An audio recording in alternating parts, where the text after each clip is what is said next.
We should hump tonight. We should, it's written. That we should hump?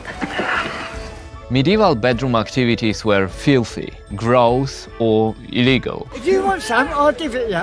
That's what we get from the movies. And sounds sell the lie.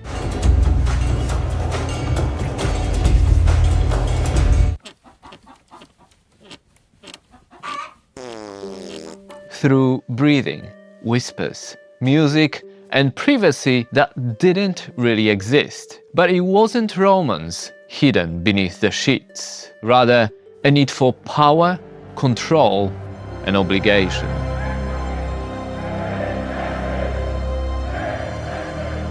Heavy breathing, fabric rustling, and exaggerated moans. The medieval sex we see and hear on our screens is usually a plot device to either shock us or establish characters' motivations and historical themes.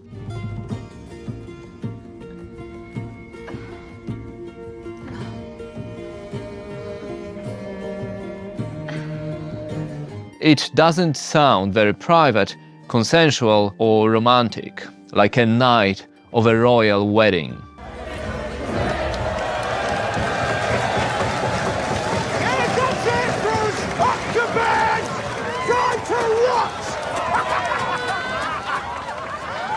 Consummation of a marriage was usually the first officially recognized act of intercourse that happened after the wedding. Consummating the marriage meant that the contract was binding, and the couple's aim was to produce a child. Amen. Amen.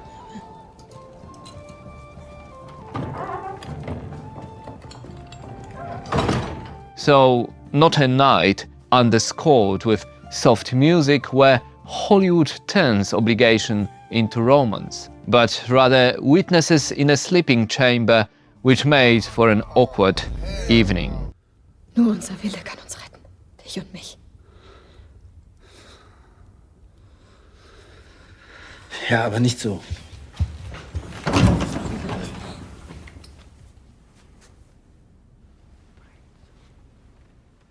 What's important is that without consummation, marriage was incomplete and could be annulled. Did you hump her for Elfridge? He did not. Then there's no marriage, it's a lie. She is married and it cannot be undone. Of course, as history hit describes, most of the time women had no say who to marry and share the bed with. So consent in the consummation process was not something that people wanted to hear. And as shown in the episode of the White Queen series, a tense scene where picture and sound portray what it could have been really like. You just lie there. In fact, I think it's best you don't say anything. Do not remind me of who you are. As we read in Sex and Spouses, bedroom activities were seen as an important part of a good marriage. That's right. But out of duty and to provide an offspring rather than for fun. Sounds like closed-up breaths and soft music can romanticize what really was a coercion, reframing violence as intimacy. Oh God, you're lifeless. It's like making love to a corpse. What can I do? Enjoy it. Italian priest Thomas Aquinas wrote that sleeping with a wife for pleasure was akin to sleeping with a prostitute, and Saint Jerome viewed a man who passionately loves his wife on par with an adulterer.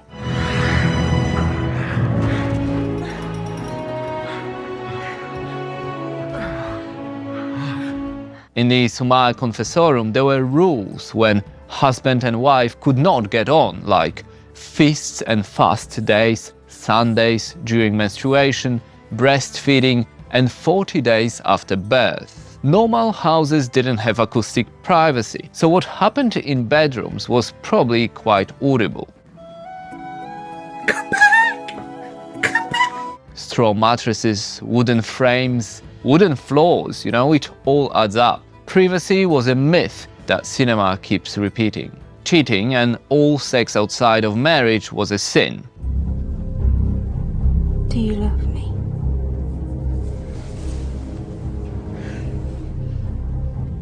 Yes, I love you. Medieval stories like the 14th century poem Sir Gawain and the Green Knight, adapted into 2021's The Green Knight, make the topic of adultery the main theme of testing the code of knights and purity.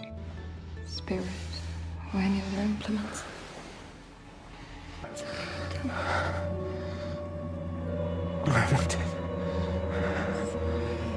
And again, on our screens we hear the whispers, the rustling clothes, the creaky floor and beds underscored with romantic themes. And of course with example of Tristan and Isolde, who, because of a love potion, fall in love and break every rule of social and moral codes, which, as we know, ends in disaster.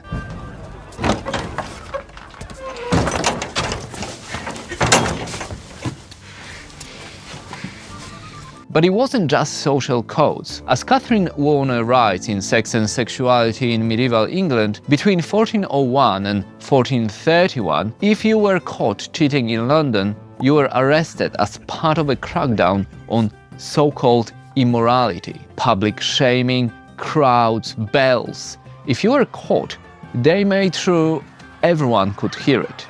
Morality turned into a loud spectacle. But of course, as we read in the historical research, it all depended on which class you belonged to. If a commoner assaulted a noble woman, they could be put to death, mutilated or enslaved. But there were no such punishments the other way around.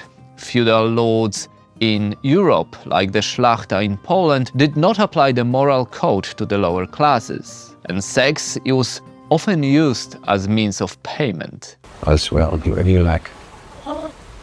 Answer it.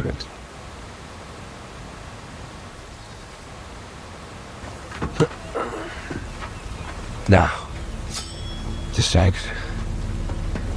Romantic endeavors, as we see and hear on our screens, are mostly exaggerated, especially historic ones.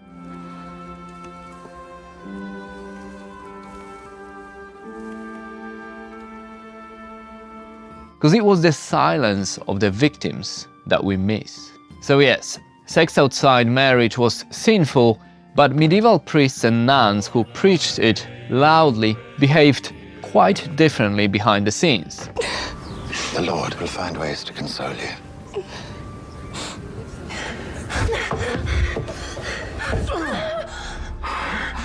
Catherine Warner writes of a chaplain caught in bed with their lover, or even a widow assaulted by a chaplain and servants. A sleepless night.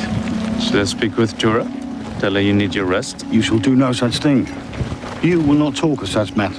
And what matters are those, Father? I said enough. You've all said enough. Nuns often got on with priests, gave birth, and didn't escape temptation from time to time. And it must have been quite loud in the stone-built, reverberant rooms. Churches aren't the best places to hide bedroom sounds. The suppression of natural inclinations, it's said that some convents operated more like brothels than places of worship. Scandalous accounts suggest secret chambers where high-ranking officials and wealthy patrons would meet nuns for clandestine affairs. Warner describes that in 15th century England it was adultery that was chaste, not actual fornication. So unmarried people, but also church members, brought down the law, with some priests imprisoned, banished, and their partners punished by shaving their heads and public shaming, amplifying the moral sins. Yes, yes, yes, yes, yes! Movies love the idea of romance and war, intimacy in a quiet tent on the cusp of a massive battle. Jocelyn, your prize. My prize. That's not quite how it was.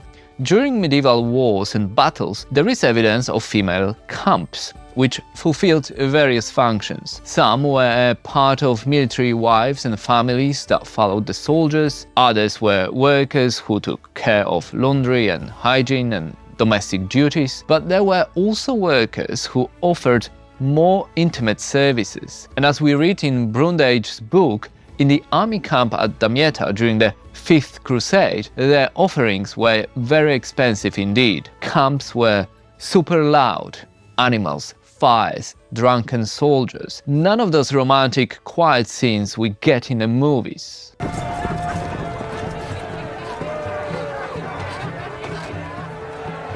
And for women who lived alone and wanted to earn a living, they often had to resort to sex services.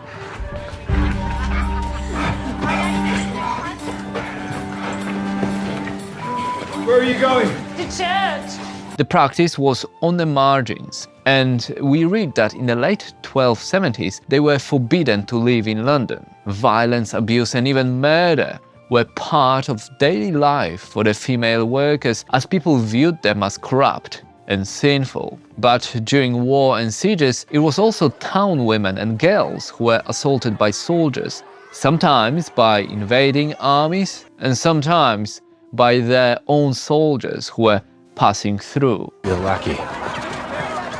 Yes. It meant me being king.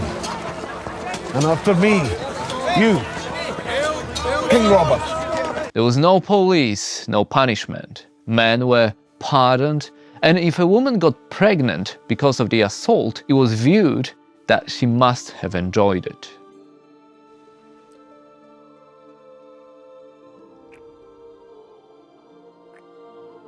Nobles, church, and even kings like Edward II partook in the same-sex activities, but it was religion that distinguished what goes on in a bedroom. In Catholic doctrine, same-sex was as serious as crime against nature, a mortal sin to be punished by mutilation or even death. And tell me, what advice would you offer on the present situation? Sexual behaviors described as deviant were used to describe enemy groups as heretical and ungodly. Same-sex was therefore practiced in silence, behind closed doors, whispered rather than spoken about. It was the religious people who were the loudest about it, not that they practiced what they preached.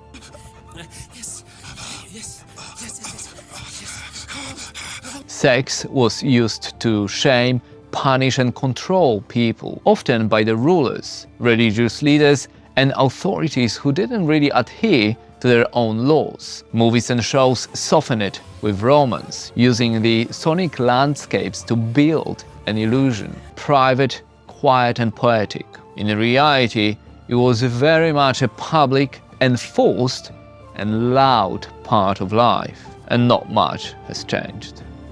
Thanks for watching. This is his trophy winch, Maid Madeline.